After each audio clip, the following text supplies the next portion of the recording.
Ce podcast est destiné uniquement aux investisseurs et distributeurs professionnels.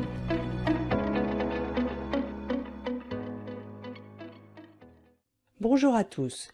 Aujourd'hui, nous allons revenir sur les principales conclusions du troisième volet du 6e rapport d'évaluation du GIEC, le groupe d'experts intergouvernemental sur l'évolution du climat. Ce volet, publié début avril, était consacré aux solutions pour atténuer le changement climatique.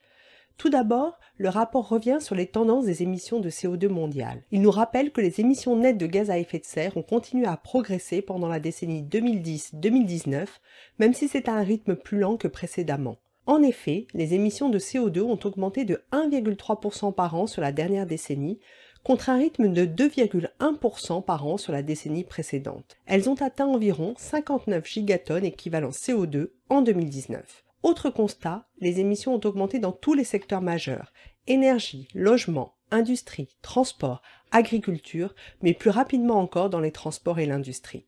À titre d'exemple, la hausse de l'activité industrielle a plus que compensé les gains réalisés grâce à l'amélioration des processus industriels. Seulement 24 pays suivent une tendance durable, c'est-à-dire depuis plus de 10 ans, à la baisse de leurs émissions de gaz à effet de serre. Parmi ces pays, 12 se situent en Europe, essentiellement au nord et à l'est. Enfin, parmi les ménages, ceux qui appartiennent au décile de revenus le plus élevé contribuent à hauteur de 36 à 45% des émissions de gaz à effet de serre. Ensuite, le rapport rappelle l'urgence à agir et soutient que les prochaines années seront décisives. Selon les estimations du GIEC, les activités humaines ont déjà provoqué un réchauffement planétaire d'environ 1 degré Celsius au-dessus des niveaux pré-industriels.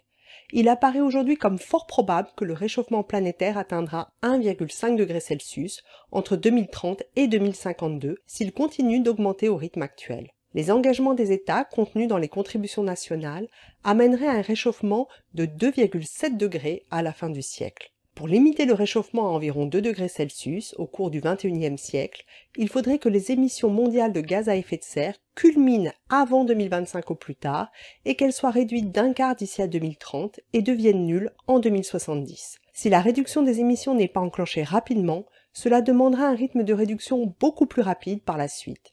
Les efforts à réaliser sont donc considérables. Parmi les solutions avancées par le GIEC, la priorité réside dans l'accélération de la transition énergétique, c'est-à-dire la nécessité de faire baisser les émissions de gaz à effet de serre du secteur énergétique, qui contribue à hauteur de 34% aux émissions mondiales. Cela passe par la réduction drastique de l'utilisation des énergies fossiles.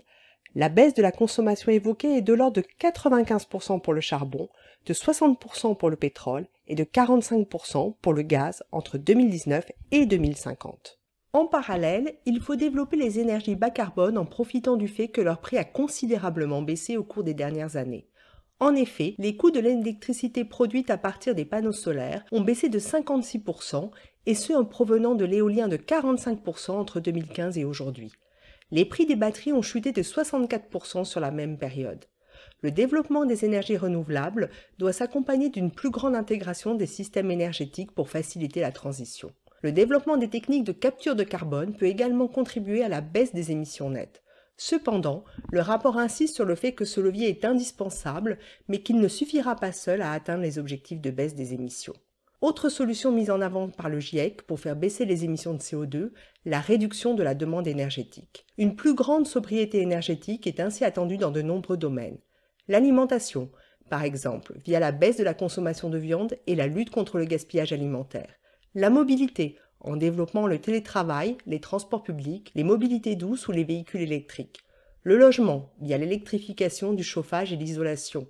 Enfin, la consommation durable de biens manufacturés, en luttant contre l'obsolescence et en favorisant recyclage et réparation. Dans l'industrie, l'électrification, le réemploi et le recyclage accru doivent également contribuer à la réduction des émissions.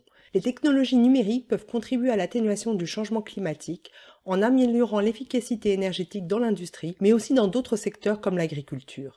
Un autre point important du rapport porte sur les investissements financiers consacrés à la transition climatique. Le rapport regrette que les flux financiers, publics et privés, consacrés aux énergies fossiles soient encore aujourd'hui supérieurs à ceux consacrés à l'adaptation et l'atténuation du changement climatique. Il faudrait multiplier ces derniers par des facteurs allant de 3 à 6 pour réaliser tous les investissements nécessaires à la transition climatique. Pour le seul secteur électrique, cela implique des flux d'investissement de l'ordre de 2000 milliards de dollars par an entre 2023 et 2052 pour réussir à limiter le réchauffement climatique entre 1,5 degré et 2 degrés. Ces montants d'investissement représenteraient environ 2% du PIB mondial.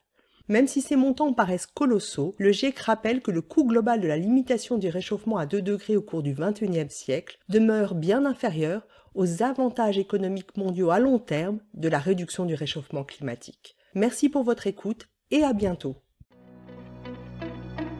Communication promotionnelle non contractuelle. Les commentaires et analyses reflètent l'opinion de CPRAM sur les marchés et leur évolution en fonction des informations connues à ce jour. Du fait de leur simplification, les informations données dans ce podcast sont inévitablement partielles ou incomplètes.